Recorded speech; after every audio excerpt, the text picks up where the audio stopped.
a beautiful Sunday. I'm Temitope Olayiwola, welcoming you to the World at Noon. Nigeria's electoral umpire says 2023 election results will be collated manually. Somali security forces ends the siege after nearly 30 hours of operations. Cuba's first monkeypox case recorded in Italian terrorists. Flash flooding leaves 40 dead in India. In Nigeria, the Independent Electoral Commission has said the collation of results of the 2023 general elections will be done manually despite the adoption of electronic transmission of results. INEC's National Commissioner and Chairman of its Information and Voter Education Committee, Mr. Festus Okoye, stressed that the Commission would transmit results from polling units to its result viewing portal, IREV, as witnessed in recent elections, but that the Electoral Act was clear on how collation should be done. Mr. Okoye said in an interview with newsmen that there is a marked difference between the transfer and transmission of results and the collation of results. Section 50, subsection 2 of the Electoral Act 2022 gives the Commission the absolute discretion to determine the mode and procedure of voting in an election and the transmission of election results. He added that Section 60 and 62 of the Electoral Act govern post-election procedure and collation of election results, while Section 60, subsection 1 of the Act provides that the presiding officer shall, after counting the votes at a polling unit, enter the votes scored by each candidate in a form to be prescribed by the Commission. Feelers from a security official indicates that Somali security forces fighting Al-Shabaab terrorists inside a popular hotel in the Somali capital, Mogadishu, ended the siege after nearly 30 hours of operations. Security forces eliminated Al-Shabaab terrorists and ended the siege, which started on Friday evening in Ayat Hotel. A security official who was part of the operation and asked not to be named due to restrictions on speaking to media told journalists over the phone, saying there are more casualties, confirming that 20 people, including civilians and soldiers, were killed, while more than 30 wounded. Meanwhile, the Somali government did not officially announce the casualties of the deadly attack on Ayat Hotel in central Mogadishu.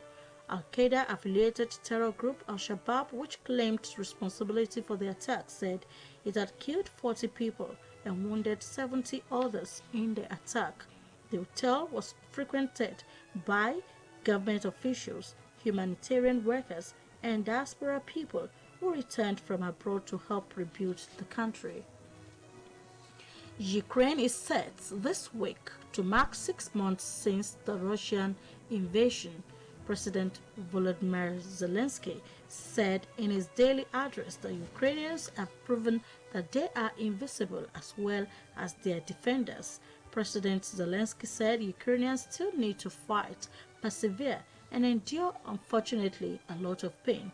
He added that this week Russia may try to do something particularly nasty, something particularly cruel. Russian authorities said its air defenses shot down a drone in Crimea yesterday. It was the second such incident at the headquarters of its Black Sea Fleet in 3 weeks. Russia considers Crimea to be Russian territory, but Ukrainian officials have never accepted its 2014 annexation. According to reports, Governor of Sevastopol, Mr. Mikhail Razvozahev, posted a new statement on Telegram last night asking residents to stop filming and disseminating pictures of the region's anti-aircraft system and how it was working. This is the World at Noon, coming to you from Osun State Broadcasting Corporation, Iliawiye Okebale Oshogbo, Voice of the West. Now a mid-news message. Waste no time arguing about what a good man should be. Be one.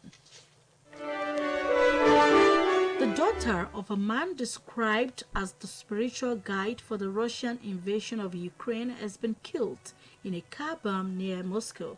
Reports has it that the victim, named Darya Dugina, was killed while driving a car that belonged to her father, Mr. Alexander Dugin, a far-right Putin ally. Authorities told newsmen that an SUV exploded near Broshiv in the Moscow region. Cuba's health ministry has reported its first case of monkeypox in an Italian tourist who is in a critical condition. The health ministry said in a note broadcasted by national television news that the patient, who arrived in Cuba on Monday and was hospitalized 3 days later, is in critical condition with his life in danger. According to information, after feeling unwell, on Wednesday, the patient's health worsened, and by Thursday, it was transferred to the hospital for intensive treatment, arriving in cardiac arrest, from which he recovered. The ministry said the tourist had stayed in a rental house and visited several places in the country's western provinces. It did not provide the patient's age or other details.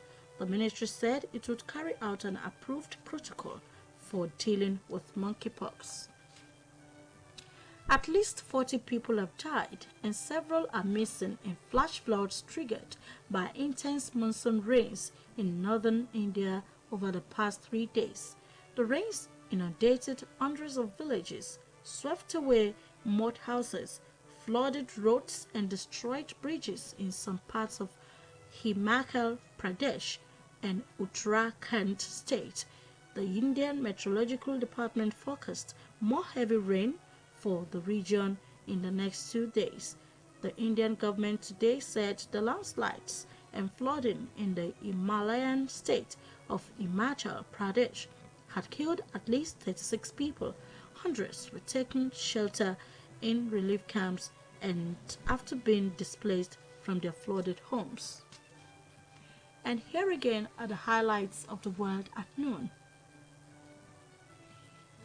In Nigeria, the Independent National Electoral Commission has said the collation of results of the 2023 general elections will be done manually, despite the adoption of electronic transmission of results. Pillars from a security official indicates the Somali security forces fighting Al-Shabaab terrorists inside a popular hotel in the Somali capital, Mogadishu, ended the siege after nearly 30 hours of operations. Cuba's health ministry has reported its first case of monkeypox in an Italian tourist who is in critical condition. At least 40 people have died and several are missing in flash floods triggered by intense monsoon rains in northern India over the past 3 days. That was the World at Noon, edited by Temitope Olajuwola.